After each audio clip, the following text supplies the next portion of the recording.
Natural పద్ధతిలో మనం పిట్టు తవ్వుకొని మనం ఎకరంలో మనము 6 ఫీట్ కానీ 5 ఫీట్ కానీ తవ్వి అలా పెట్టుకుంటే అది న్యాచురల్ కాదు యాక్చువల్ అది కూడా. ఎందుకంటే మనకు సన్లైట్ అన్నది చలి కానీ సన్లైట్ కానీ డైరెక్ట్గా పడుతుంది. 5 ఫీట్ అంటే తక్కువనే. న్యాచురల్ అనేది చెరువుల్లోనే అవుతుంది. సో చెరువుల్లో మనకు అంతా మనం డెప్త్ క్రియేట్ చేయలేం దాంట్లో చెరువులో. మనం ఒకవేళ ట్రెడిషనల్ పద్ధతిలో మనం చేసుకోవాలంటే ఇక్కడ ఇంకా మనకు సన్లైట్కి కానీ వెదర్కి కానీ కంట్రోల్ ఉంటుంది.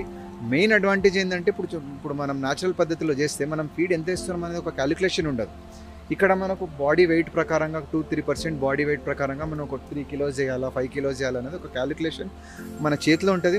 మనకు ఎంత కావాలో అంత మనం వేసుకోవచ్చు అనమాట. ఫీడ్ వేస్ట్ అనేది ఇక్కడ చాలా తక్కువ ఉంటుంది అనమాట. పెద్ద ఎక్స్టెన్స్లో అయితే మనం చేస్తామో చెరువుల్లో ఫీడ్ వేస్ట్ చాలా ఎక్కువ ఉంటుంది. ఆ ఫీడ్ కన్వర్జన్ రేషియో కూడా మనకు అక్కడ ఆ గ్రోత్ బాగుంటుంది అని అంటారు. బట్ యాజ్ లాంగ్ యాజ్ మీరు మంచి ఫీడ్ టైంకి ఫీడ్ మీరు ప్రొవైడ్ చేస్తే అది సఫిషియెంట్ ఉంటుంది. అక్కడ మీకు మందులు కూడా చాలా వేయాల్సి వస్తుంది. అక్కడ మీకు అసలు ఏమవుతుందనేది తెలియదు. ఇక్కడ చూస్తే మీకు ఫిష్ ఎట్లా ఉన్నదే మనకు క్లియర్గా కనిపిస్తుంది ఇక్కడ అనమాట ట్యాంక్స్లో. అక్కడ మనకు హార్వెస్ట్ తీస్తున్నప్పుడు మాత్రమే తెలుస్తుంది అనమాట.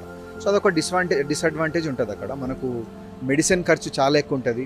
న్యాచురల్ డిజాస్టర్స్ అయితే మనకు కప్పలు కానీ అవి ఇవి మనకు డ్యామేజ్ చేసి తీసుకునే స్కోప్ చాలా ఎక్కువ ఉంటుంది దీంట్లో మనం అన్నీ మేనేజ్ చేసుకోవచ్చు అనమాట.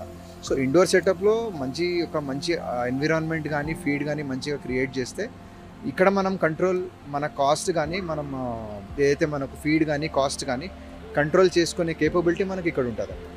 ఒక 3